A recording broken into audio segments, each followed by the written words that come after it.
Je suis vraiment abasourdi. La CRIEF là, on est en train d'aller vers son enterrement. Les anciens dignitaires, refusez de prendre votre argent et les donner. Les cautions autres qui sont en train de vous demander là, refusez catégoriquement. Parce qu'ils sont en train de se partager de l'argent. L'argent des Guinéens là, ils sont en train de se partager. Donc s'ils prennent l'argent avec vous, ou ils vont pour vous intimider, parce que c'est devenu maintenant leur quotidien. C'est d'appeler les anciens dignitaires ou aller sur le terrain, vérifier partout, il y a des jolies maisons là. Chercher à savoir et dire, tu as l'argent du peuple. Donc tu dois venir, on négocie. À défaut, on va te poursuivre. C'est pourquoi aujourd'hui, ils sont devenus tous riches. Tous riches. C'est des terrains par-ci par-là, c'est des maisons par-ci par-là.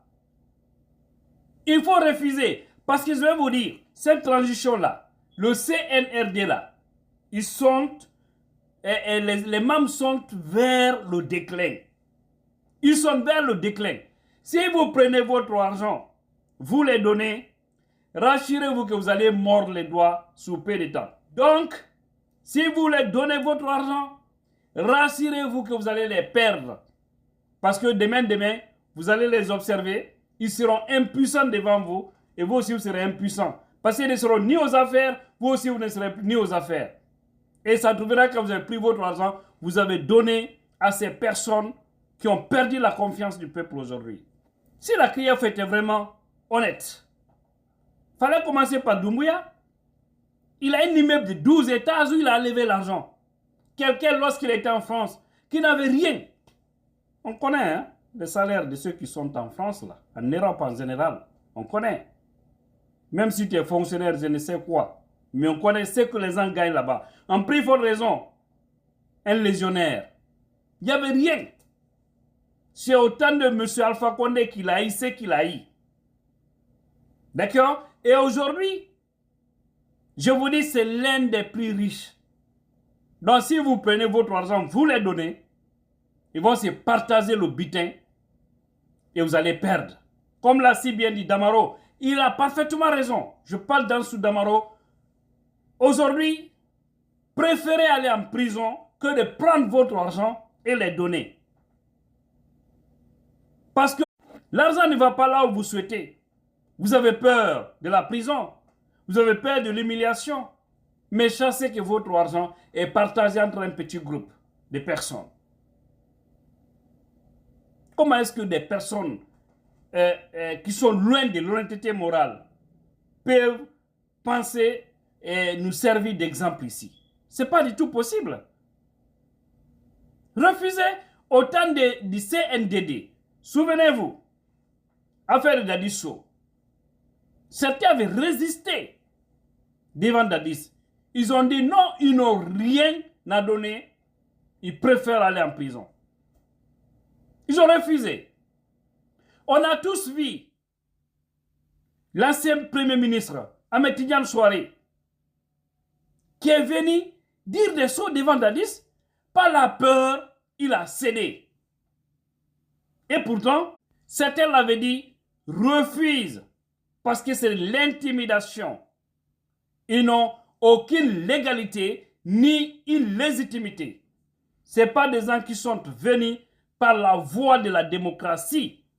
Donc, refuse. Mais il a eu peur. Parce que souvenez-vous de la Dicho. Il a eu peur, mais au finish, il s'est mis à mettre ses biens en garantie, à donner de l'argent par-ci, par-là, à un groupe de personnes qui n'étaient pas aussi sérieux. Et finalement, Dadis, est-ce qu'il a terminé la transition? Qui a finalement mordu son doigt? C'est pas lui, Ahmed Tidiane Souaré? Actuellement, c'est la même chose. Vous donnez votre argent à ces gens-là, vous allez regretter. Affaire de caution. Donc, que tout cela cesse. J'ai dit ici, je répète, des voleurs ne peuvent pas penser, juger. C'est donc qui qualifient comme étant aussi des voleurs, ou ceux dont ils soupçonnent d'être des voleurs. Non. Donc, refusez de prendre votre argent et les donner. Parce qu'ils ne sont pas sérieux, au fait. La corruption, actuellement au sein du CNRD, c'est extraordinaire. Si les autres ont nasé sur l'argent, l'ancien régime, ceux-ci-là, ils sont en train de se noyer dans l'argent. Ils sont sous. C'est-à-dire, vous savez, quand on est sous là, c'est que on prend tout au fait. Ils ne sont pas sincères. Hein? Vous voyez des Amara Kamara venus pauvres qui sont en train de construire par-ci, par-là. Hein? Actuellement, ils sont en train de régler les choses en coulisses pour voir comment le rétablir. Mais, Alia, tu as tapé poteau. La CRIEF n'a plus sa raison d'être. Hein? Donc, faites beaucoup attention. Vous qui partez à la CRIEF, là, vous donnez votre argent. Donc, méfiance, vigilance. Méfiance, vigilance. Parce que on est vers le déclin du CNRD. CNRD. Bientôt. C'est parce que je ne rentre pas dans ces détails profonds. Gardez votre argent. Si vous intimidez, on vous envoie en prison, dites-le, envoyez-moi. Je n'ai rien à vous donner. Si c'est un régime légal, ou si eux-mêmes ils étaient sérieux, sans qu'ils ne ciblent les gens, on allait comprendre. Mais eux-mêmes ils sont noyés dans la corruption. Hein? Ils peuvent être un modèle? Non! Donc, Abana, mbrabam kumalanye, nalwala kaila bonumina, kakolu keke onya, kafokwa yewori là-bas, kaila compte bancaire mina. Wallah yewori ti wala caisse. Parce que l'argent qu'ils utilisent, c'est une petite partie. Il faut semblant d'être des hommes sincères quand ils les voient.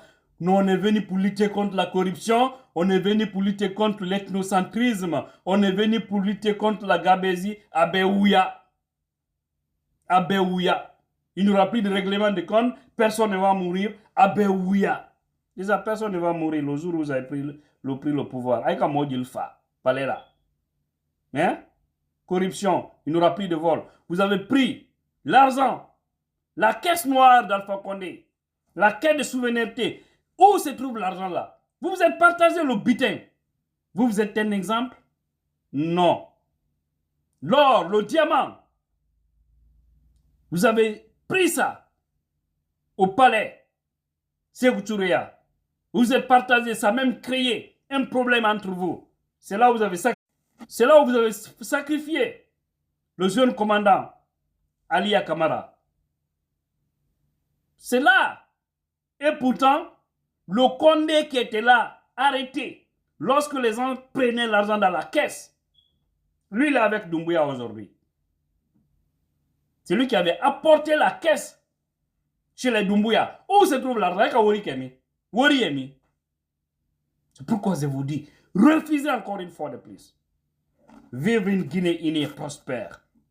Refusons que ces gens-là c'est-à-dire jouent avec notre moralité.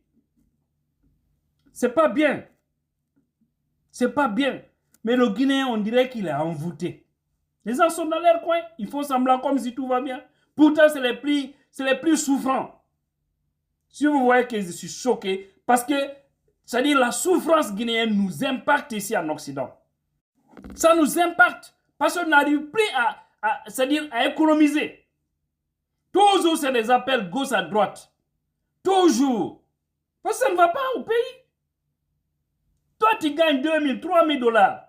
Tu te dis, bon, mes dépenses 2 000, les 1 000 dollars, je vais conserver ça. Parce que les dépenses ici, c'est extraordinaire. Tu peux gagner 5 000. Par exemple, tous les 3 000 ne vont que dans les dépenses. Quand le mois arrive, on te dit que tu as gagné 3 000, ou tu as gagné 5 000, ou tu as gagné 8 000. Mais tu vois ce qui est dans ton compte bancaire, tu te poses la question, est-ce que ce sont des sorciers qui sont venus prendre mon argent? Mais quand tu commences à compter les codes qui vont en Afrique, tu as envie de, de mettre tes mains sur la tête pour pleurer. Et si tu ne fais rien, on dit que vous refusez. Vous êtes aux États-Unis, vous êtes en Europe. Et pourtant, c'est fatigant. Donc c'est pourquoi on doit tous se donner les mains, qu'on soit de l'Occident ou de l'intérieur, pour que le sol puisse marcher, afin que les Guinéens puissent trouver de l'emploi, mais avec un régime légal, bien installé. C'est pourquoi on doit se précipiter pour que ces gens-là dégagent. Parce qu'il faut savoir, Doumbouya est en train de sauver sa tête actuellement. Ils sont en train de sauver leur tête. Ils ont causé tellement de dégâts sur cette transition qu'ils ne veulent plus quitter. Ils sont en train de tourner gauche à droite pour chercher une garantie.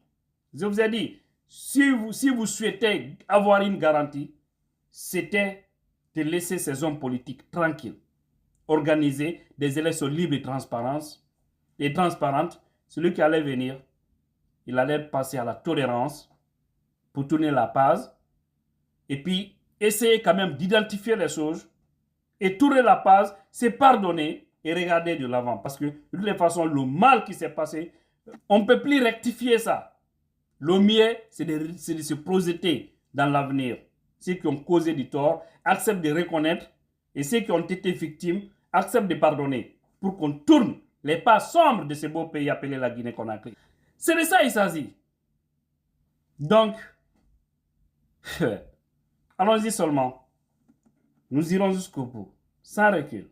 Vous nous provoquez, vous allez nous trouver. Parce qu'on va déballer tout. On connaît plein de choses sur vous. Plein de choses. Voilà. Parce que n'oubliez pas, au début, on était des amis du CNRD. Pourquoi je le dis? Parce qu'on pensait que c'était des hommes honnêtes. Et beaucoup d'entre eux nous appelaient. Et jusque-là, hein, voilà. On connaît plein de choses. Et on est informé. Beaucoup aussi ont été déçus. Donc, allons-y seulement. Yes, Oveli.